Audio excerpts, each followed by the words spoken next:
السلام علیکم ناظرین، میں ہوں خرم شہزاد اور آپ دیکھ رہے ہیں میرا یوٹیوب چینل نیوز ویوز۔ ناظرین، آج جس بارے میں آپ سے بات کرنا چاہ رہا ہوں وہ ہے عوام اور ادارے۔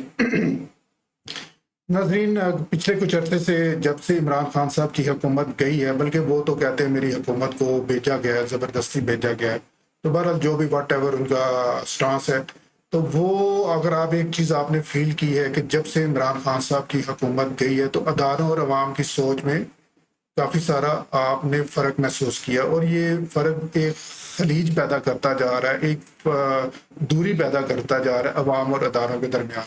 ناظرین، عوام کیا چیز ہوتے ہیں؟ عوام میں ہوں، آپ ہیں، ہمارے دوست احباب ہیں، یہ سب مل کر ایک معاشرہ بناتے ہیں اور الٹیمیٹلی اسی کو عوام الناس کا درجہ دیا جاتا ہے۔ جبکہ ادارے کیا ہیں؟ ہم میں سے کچھ لوگ سیاستدان اٹھ کے جب الیکٹڈ ہوتے ہیں وہ گورنمنٹ بناتے ہیں۔ گورنمنٹ بھی بیسیکلی ایک ادارہ ہے، عدلیہ بھی ایک ادارہ ہے، فوج بھی ایک ادارہ ہے، لیکن جب یہ ادارے اپنی انڈیپینڈنٹ سوچ لے کر چلتے ہیں تو ان کی سوچ میں فرق آ جاتا ہے، یعنی کہ عوام کی سوچ اور اداروں کی سوچ میں فرق آ جاتا ہے۔ لیکن پچھلے کچھ عرصے سے خصوصاً جب سے عمران خان صاحب جو ہیں وہ جب ان کی حکومت کو چینج کیا گیا ہے تو اس کے بعد یہ فرق انتہائی واضح طور پہ اوپر کے سامنے ہے۔ اس کی وجوہات کیا ہے اور کیا یہ فرق ہمارے لیے کوئی مسائل پیدا کرنے جا رہا ہے یا اس میں سے کوئی خیر برآمد ہونے کا اچھا ہے؟ تو آئیے اس کے بارے میں ہم ڈسکس کرتے ہیں۔ ناظرین، سب سے پہلے اگر دیکھا جائے تو ہماری عوام کی نظریاتی تربیت جو عمران خان صاحب نے پچھلے 2 ماہ میں کی ہے، اس سے پہلے میں نے اپنی ہسٹری میں، اپنی لائف میں کبھی نہیں دیکھی۔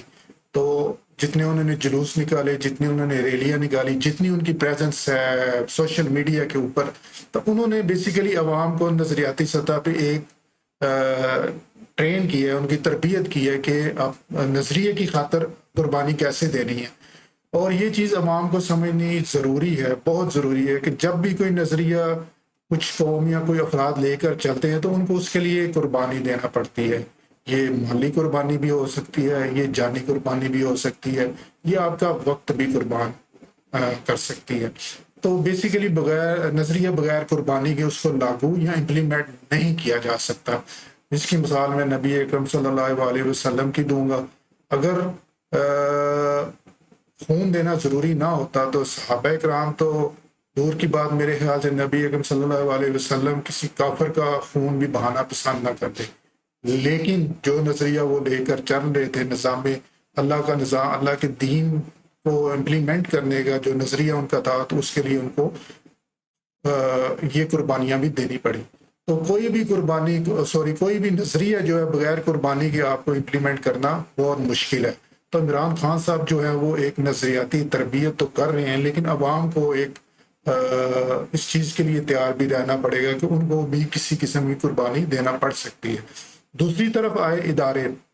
ناظرین، اداروں کے بارے میں ایک چیز آپ کو میں واضح کرتا چلوں کہ ہماری عوام اور بیرونی دنیا کی عوام میں، بیرونی ممالک کے درمیان اور ہمارے درمیان ہمارے ادارے ہوتے ہیں جو ایک سیڑھی کا رول پلے کر رہے ہوتے ہیں۔ تو اس لیے یہ ادارے جو ہیں ہمارے، یہ انٹرنیشنل اسٹیبلشمنٹ کا حصہ ہوتے ہیں، ان کے ساتھ مل کر چلتے ہیں، پالیسیز بناتے ہیں۔ تو ان کی سوچ بہت ڈفرینٹ ہوتی ہے، جو کہ ایک عوام کی گراس روٹ لیول پہ سوچ ہوتی ہے، کیونکہ ان کے اوپر مختلف پریشرز ہوتے ہیں، مختلف معاملات کے، مختلف مسائل کے۔ ہمارے جیسے ملک میں جو کہ ایک IMF سے قرض لے کر چل رہا ہے، اس طرح ہم بیرونی اداروں، ہماری بیرونی ادارے جو ان کا پریشرز ہوتا ہے، تو ادارے جو ہے وہ اس طرح کھل کے عوام الناس کی جو نظریاتی سوچ ہے وہ اس کو شو نہیں کر سکتے، اس لیے کہ وہ انٹرنیشنل اسٹیبلشمنٹ کا حصہ ہوتے ہیں، ان کو ان کی رائے دہی کے مطابق چلنا پڑتا ہے، وہ اپنا انڈیپینڈنٹلی فیصلہ نہیں کر سکتے۔ یہ ایک چیز سمجھنے کی ضرورت ہے۔ جس طرح میں نے بات کی کہ عوام الناس کو اپنے نظریہ لاگو کرنے کے لیے، نظریہ امپلیمنٹ کرنے کے لیے قربانی کی ضرورت پڑے گی، دوسری طرف اگر اداروں نے انٹرنیشنل اسٹیبلشمنٹ کے خلاف کھڑا ہونا تو ان کو بھی اسی قسم کی قربانی دینے کے لیے پھر تیار رہنا پڑے گا، جو کہ مجھے نظر نہیں آتا۔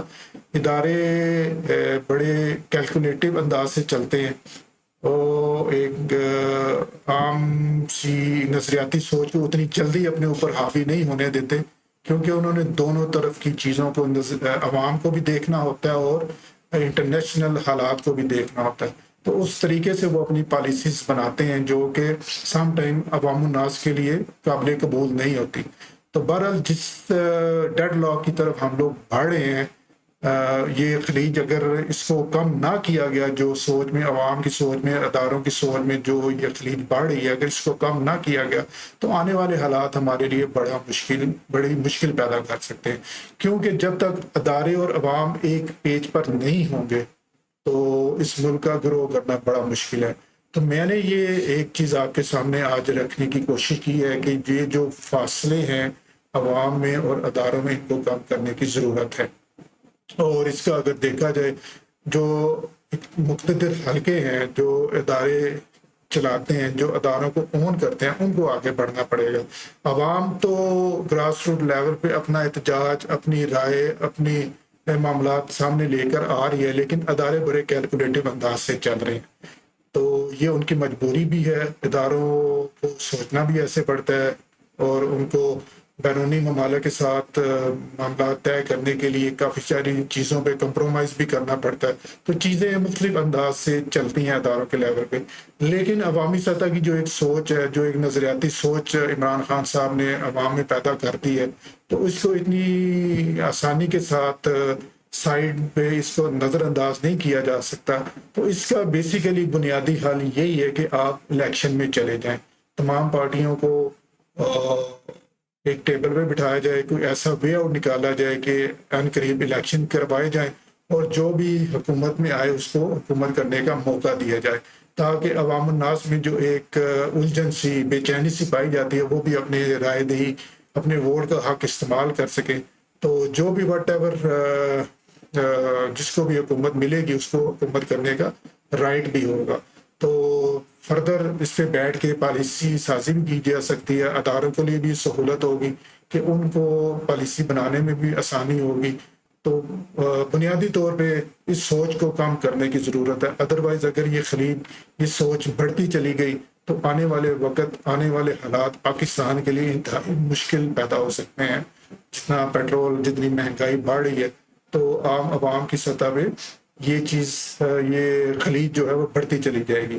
تو میری گزارش یہی ہے تمام مقتدر حلقوں سے، وہ آگے بڑھیں اور اس چیز کا کوئی حل نکالنے کی کوشش کریں، اس سے پہلے کہ وقت جو ہے وہ ہاتھ سے نکلتا جائے اور ہمارے لیے معاملات میں پریشانی بڑھتی جائے. مجھے اجازت دیجیے گا، انشاءاللہ تعالیٰ پھر ملاقات ہوگی. شکریہ.